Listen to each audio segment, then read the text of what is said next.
السلام عليكم ورحمة الله وبركاته. الحمد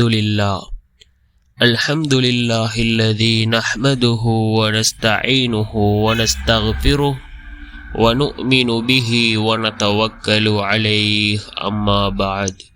அன்பிற்குரிய அல்லாஹ்வின் நல்லடியார்களே, அன்பு சகோதரர்களே, நாம் தொடர்ச்சியாக பார்த்து வரக்கூடிய துஆக்களினுடைய திக்ருகளினுடைய தொகுப்பில் இன்று நாம் பார்க்க இருக்கின்ற விடயம் என்னவென்றால், இன்றைய தினம் நாம் இந்த திக்ரை 111 தடவைகள் நாம் ஓதுவோம்.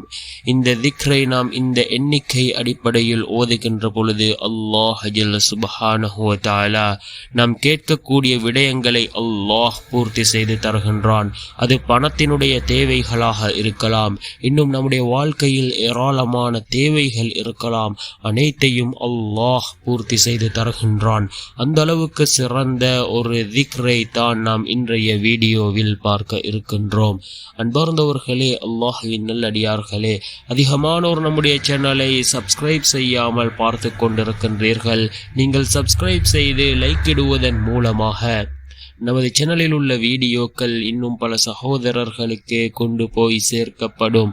அவர்கள் அதனை பார்த்து பயனடைந்தால் அதற்குரிய கூலியை அல்லாஹ் உங்களுக்கும் வழங்குவான். அன்பார்ந்தவர்களே, அல்லாஹ்வின் நல்லடியார்களே, ஏற்கனவே நாம் சில வீடியோக்களில், அதாவது அல்லாஹினுடைய அழகிய திருநாமமான அஸ்மாஉல் ஹுஸ்னாவிலே இடம்பெறக்கூடிய சில திருநாமங்களையும் அதனுடைய சிறப்புகளையும் பற்றி நாம் பார்த்திருக்கின்றோம். அதே போன்று தான் நாம் இன்றைய வீடியோவிலும் அல்லாஹ்வினுடைய அழகிய திருநாமமான அஸ்மாஉல் ஹுஸ்னாவிலே இடம்பெறக்கூடிய மிகச்சிறந்த ஒரு திருநாமத்தை தாம் பார்க்க இருக்கின்றோம். இதனை ஓதுவதன் மூலமாக அல்லாஹ் ஜல்ல சுப்ஹானஹு வ தஆலா நாங்கள் கேட்பதை அல்லாஹ் பூர்த்தி செய்து தருகின்றான். நம்முடைய வாழ்க்கையில் என்ன விடயங்கள் தேவையோ அத்தனையையும் அல்லாஹ் சீராக்கி தருகின்றான். அந்த அளவுக்கு சிறந்த சக்தி வாய்ந்த ஒரு திருநாமமாக இந்த திருநாமம் இருந்து கொண்டிருக்கின்றது. ஒவ்வொரு மனிதனுக்கும் ஒவ்வொரு விதமான தேவைகள் இருக்கலாம், விருப்பங்கள் இருக்கலாம், நோக்கங்கள் இருக்கலாம். எல்லாவற்றையும் நாம் இதனை ஓதி அல்லாஹ்விடம் கேட்பதன் மூலமாக நிச்சயமாக அல்லாஹ் பூர்த்தி செய்து தருவான்.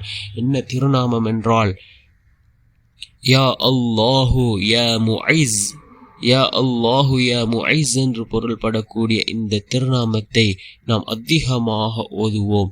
மிகச்சிறந்த ஒரு திருநாமம். யா அல்லாஹ், நீதான் மேன்மையடைய செய்பவன் என்று பொருள்படக்கூடிய இந்த திருநாமத்தை 111 தடவைகள் ஓதுவோம். நாம் ஓதி அல்லாஹ்விடத்திலே பிரார்த்தனை செய்வோம். நம்முடைய தேவைகளை முன்வைப்போம்.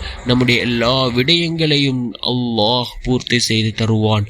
வல்ல நாயன் நம் அனைவரின் பாவங்களையும் மன்னித்து உயர்ந்த ஜன்னத்துல் ஃபிர்தௌஸ் என்ற சுவனத்தில் நம் அனைவரையும் ஒன்று சேர்ப்பானாக. ஆமீன்.